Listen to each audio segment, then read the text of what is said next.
Good morning, everyone. Thank you for joining us this morning. Hopefully everyone is staying warm. I think the snow has stopped here in Ohio for a little bit. I am Marla Gordon. I'm the Director of Clinical Services here at Kendal at Home. And we are very excited to have with us today the owners of Benefit Personal Training, Bentley Ritter and Faith Ritter. January is actually National Glaucoma Month. And so what a better timing for them to give a little presentation on preserving your vision and what does exercise have to do with it. But before I turn it over to Bentley, I just want to remind everyone that part of our Kendal benefits include personal training sessions, and that is a new benefit that we added in 2021. Those of you that are in Ohio had that benefit available to you. We actually allow for 4 personal training sessions per year as part of the Kendal benefit. So if you haven't already participated or it's a new calendar year, you're ready to re-enroll in those 4 sessions, please let your care coordinator know and they will take care of making that referral for you. And Faith and Bentley are able to provide that same benefit in our new Massachusetts expansion. So we're super happy to have them partner with us in that manner. So with no further ado, I will turn it over to you, Bentley, and I'll be here if you need anything, but I will let you take over. Thank you, Marla. Really appreciate the opportunity to talk to everyone today. My name is Bentley Ritter, and my wife and I have a company called Benefit Personal Training, where we provide at-home personal fitness training services through our team of certified personal trainers throughout the country. We have been in business over 25 years, and we started the company because we had family members and people close to us who really didn't take care of themselves over the course of their lives, and they suffered from a lot of preventable illnesses. So our goal is to work with people to keep them active, healthy, and independent throughout the course of their lives, and to get a greater quantity and quality out of their years. So that is our mission, and we're excited that we've been able to help hundreds of people achieve that goal. Most of the talk that you hear about exercise deals with things like improving your stamina or your strength or balance, and those are all very important benefits. But in addition to those commonly known benefits, you can also improve the health of your eyes and increase the likelihood that you're going to preserve your vision over the years if you incorporate exercise and a healthy diet into your routine. Now, there are normal changes that take place when it comes to our vision as we get older. It can often get more difficult for us to focus, up close. And I actually experienced this personally. The last time I got glasses, I actually had to get bifocals, which was kind of shocking to me. But I know that I'm not alone. If you find that you're having trouble seeing up close or at a distance, you absolutely can get corrective glasses or readers to assist with that. That's a pretty simple thing that you can do to address it. Additionally, it can become difficult to distinguish colors as we get older. When I was a kid, my grandfather had this blue suit that he loved. The only catch was that his blue suit looked black to everyone else in the family. And no matter how much we talked to him about that, he insisted that his blue suit was blue. So if you ask one of your friends how they like your orange dress, and they tell you that it's green, you might want to ask for a second or a third opinion to make sure you don't end up like my grandfather. Additionally, we may need more light in order to see well. So it's important that you make sure your home or office is adequately lit so that it's easier on your eyes, particularly when you're attempting to. So these are all natural changes that take place when it comes to our vision. But particularly during this month, when we're concerned about eye health, we want to make sure that we take steps to avoid eye diseases. Things like macular degeneration, which is one of the leading causes of blindness, glaucoma, diabetic retinopathy. All these things can be related to lifestyle and other decisions that we make. For example, glaucoma is related to eye pressure that is too high. Those are all things that your doctor can identify and address. If you don't keep your diabetes under control, you can end up at a greater risk of blindness because of that. So the most important thing that anyone can do to prevent those types of conditions from developing is to see your eye doctor regularly. It's recommended that after the age of 50, you see your eye doctor at least every 2 to 3 years. And clearly, if you have any sort of risk factors like diabetes or high blood pressure or a history of eye disease, you want to see your doctor more frequently, like every year. I personally have an eye condition that would have probably had me blind by this age if I'd been born 100 years earlier, or if I hadn't gone to see my eye doctor annually over the years so that issues could be addressed as they came up. So I definitely want to encourage everyone, as a first and most important step, to see your eye doctor, most likely annually, to keep your eyes healthy. They'll go in and they'll dilate your pupils. They can look inside your eyes to make sure there are no problems developing and address them before they cause problems with your vision.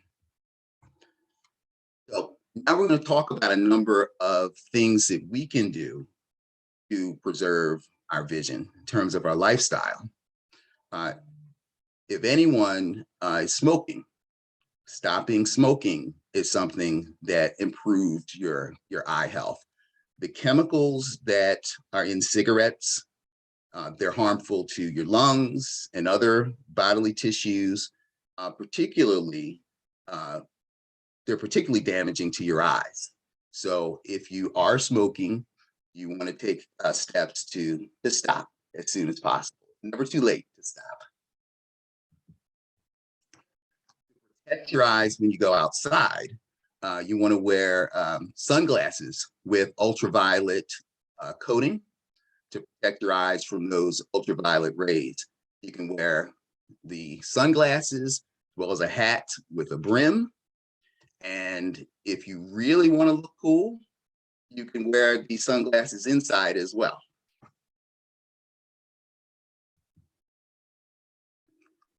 Now, a healthful diet is important for staying healthy in general.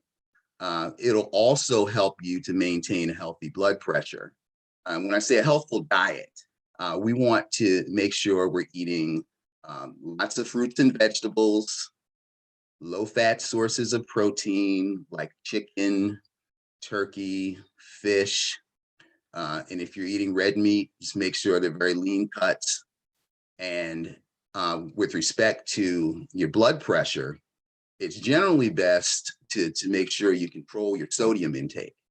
So if you're cooking meals at home, don't add too much sodium to your meals. Try to learn how to use other spices to spice up your foods. And ideally, you want to avoid eating too many meals at or from restaurants because they tend to add a lot of sodium, and they use a lot more fat in the cooking and than you probably would at home. So those are some other things that you can do to preserve your vision. And exercise is also important to help control your diabetes. If your blood sugar level is out of control, it absolutely can lead to damage of your eyes.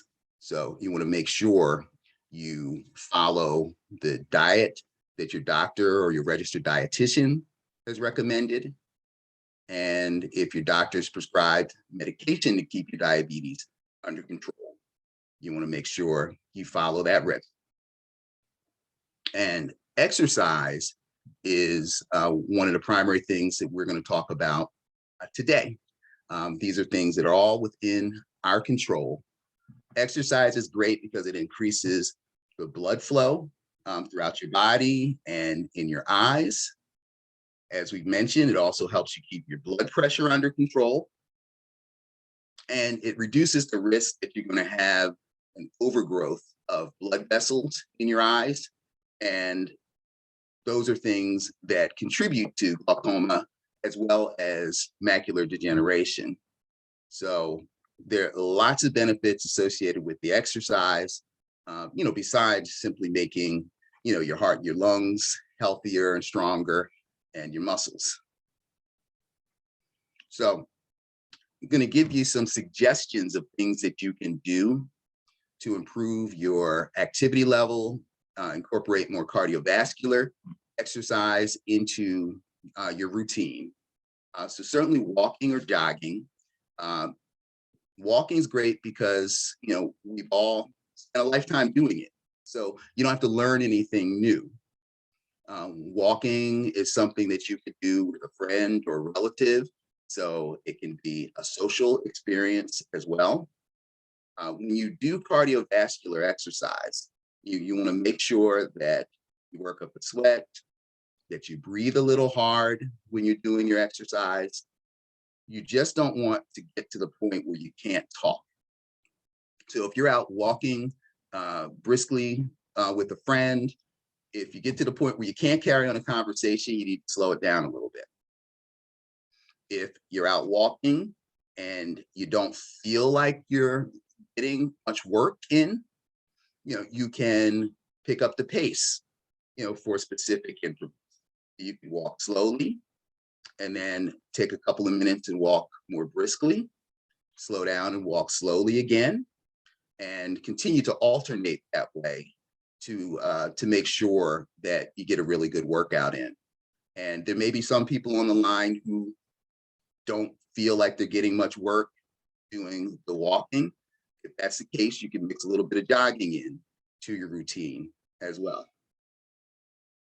Now, we do work with a lot of clients who have, knee and back pain and other joint concerns.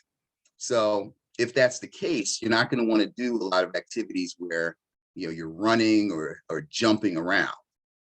So if you have access to a pool, swimming is a great way to get a total body workout without any kind of impact. There's no pounding. So it's good for your joints as well. So that's why we recommend the swimming. Now, we're talking about cardiovascular exercise, but I'm also going to recommend strength training because strength training is critically important to maintaining your muscle mass and strength so that you are strong and steady and you're able to maintain your balance and continue to do all of the things that you need to do and that you enjoy doing throughout the course of your life, whether that is picking up a bag of groceries or getting out of the bed to transfer into a wheelchair or to run around behind little kids, your grandkids. You want to pick them up. You want to be strong enough to do those things. And if you do your strength training exercises without taking a lot of breaks in between the exercises, you can actually get your heart rate up. You can work up a sweat and you can breathe a little hard. And if you do it that way, it will qualify as cardiovascular exercise. And when it comes to strength training, You can lift weights like the gentleman in that picture. You can use elastic bands for the resistance, or you can do exercises where you're using your own body weight for resistance, things like push-ups and sit-ups and other forms of calisthenics. And last but not least, dancing, which is fun. You don't have to be Fred Astaire to enjoy dancing. You don't have to be good at it. But if you put on music and you move to the music, again, you're going to get your heart rate elevated and you're going to have fun. If you aren't comfortable standing up for long periods of time, you can do your exercises seated. You can, sit down, put the music on, move your arms and your legs. If you need to get your heart rate up, you can get your hands up over your head repeatedly. That's another way of making sure you work a little bit harder. And dancing is another option that you should consider. Everybody loves music. Here's some general guidelines in terms of designing an exercise program for you. It's not a one-size-fits-all type approach, but these are just some rules of thumb that you can follow. So when it comes to aerobic activity, it's ideal for you to do 20 or 30 minutes, particularly if you're a beginner, 20 to 30 minutes, 3 to 5 times per week. As far as strength training goes, you do that 2 to 3 times per week to keep your muscles strong. Also helps you maintain your bone density. Stretching to make sure that you are limber and that you don't injure yourself if you have to make an unexpected move, whether that's during your workout or during your everyday life. And then finally, we like to incorporate activities to help people maintain and improve their balance because that's critically important for maintaining your independence and being safe at home. Okay. And I know I have 4 things listed up here. You can do aerobic activity as well as strength training during the same workout session. You can stretch at the end of each workout session, and you can incorporate the balance a couple of times per week into your workout, often while you're doing other types of activities. So, I'm not asking anybody to exercise 7 days a week. If you can get in the habit of exercising 3 times per week consistently, you're going to experience tremendous benefits. If you can get in the habit of doing it 4 to 5 times per week, you'll experience even more benefits. So that is the presentation on eye health and exercise. I'm happy to answer any questions that you have about the presentation or about exercise in general, if you do have some questions. And what I'm going to do, I'm going to stop sharing my screen so we can see each other. Anyone have any questions? If you have any questions, feel free to click on chat and you can type those questions in the box and we will relay those questions to Bentley. While you're taking a moment doing that, I just wanted to also take a moment and remind everyone of the benefits that we currently offer members. Aside from the personal training, every Monday we have Movement Monday. And so we alternate, if you haven't already participated in the strengthening and fall prevention exercises with Stephanie. We also offer every other Monday exercises with Terry, another one of our care coordinators. She does Balloflex exercises, which Bentley mentioned dancing as a great way to exercise. Balloflex is a seated exercise program to music, which is a fun way to get yourself moving. And actually, people do break a sweat, even though it is a seated exercise. It's very fast paced. So participating in Movement Mondays.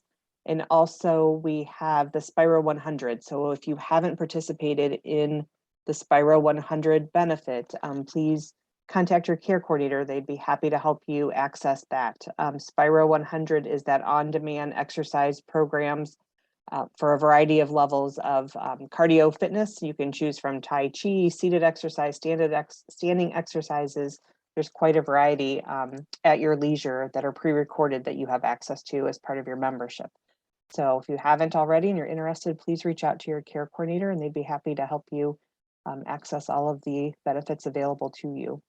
And it looks like we have a question. I might lean on Sue for the chat. I'm having an issue opening my chat. I Can you see actually them? see it. Okay. I see the question, and someone's asking if it's okay to exercise at a level that's above their target heart rate. So let's take a step back. We'll talk about target heart rate. When I mentioned that you want to make sure you breathe a little hard and work up a sweat, those are kind of proxies for ensuring that you're in your target heart rate. So you breathe a little hard, you work up a sweat, but you can still carry on a conversation. The way you calculate your target heart rate, this is just a simple way to do it. Take 220 minus your age. So in my case, I'm approximately 50, I'm 51, but that would get me to 170. That's my theoretical maximum heart rate. Now, I don't want to try to exercise at my maximum heart rate of 170. So generally, we want people to exercise at a rate that's between 60% and 80% of their maximum heart rate. So if I take 220 minus my age and I get about 170, 60% of my maximum heart rate is going to be 60, about 105, something in that range. 80% is going to be about 135 or 36. So my target heart rate is somewhere between 105 and 135 when I am exercising. So if I'm a beginner, I might want to stay closer to that 100, range. If I'm more experienced, I might be more comfortable exercising closer to that 135, which is more like 80%. So if I've calculated my maximum heart rate to be 135 and I happen to be exercising at 140, but I can still carry on a conversation and I feel comfortable, then that's probably not something that you need to be concerned about. What I would recommend most people to do is talk to their doctor to find out what they think a good exercise range would be for them. Because you just want to make sure you don't have any sort of heart problems that might cause you a problem if you exercise at too high a heart rate. But I would say that if you are moving up into those higher heart rate ranges for a period of time, and maybe you slow it down for a little while and then you go back up into a higher range, as long as you can continue to carry on a conversation and you feel comfortable, you're probably fine. So hopefully that answers your question. Thank you, Bentley. I don't see any other questions in the chat. If you have a question, feel free to go ahead and type that in there. The increasing blood flow to the heart is the easy one. I guess I never really thought about the fact that it makes perfect sense that you're increasing blood flow to your eyes as well while you're exercising, and what a positive impact it can have on your eyes and your vision. So. Right. And there are a lot of people who are afraid that exercising or activity is going to make their bodies wear out, for example. But in actuality, the more you move, the more you'll be able to move, and for a longer period of time, because you want to get that blood flowing to keep all of your bodily tissues healthy. Very good. I don't see any other questions that have come through, so we appreciate you being here with us today and shedding some light on the fact that exercise can have a positive impact on your vision. So Thank you for being here. Thank you all for joining us today. And like I mentioned, oh, wait, we have a comment Hmm? coming through.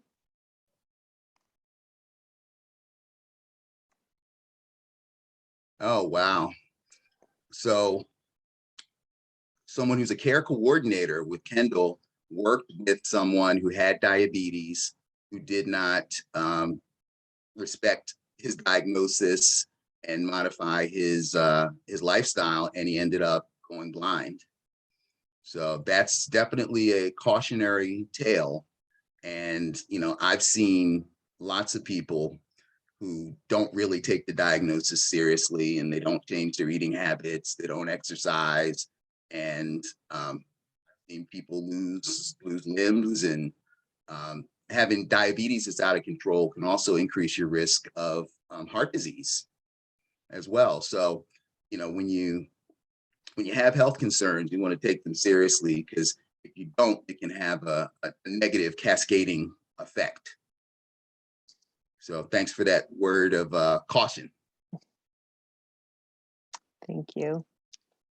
All right. Well, thank you, everybody. Thank you so much for joining us. And Bentley and Faith will be back for some future engagements. We look forward to seeing you soon. Thanks so Have much a for great having day, us. everybody. Thank you. Bye-bye.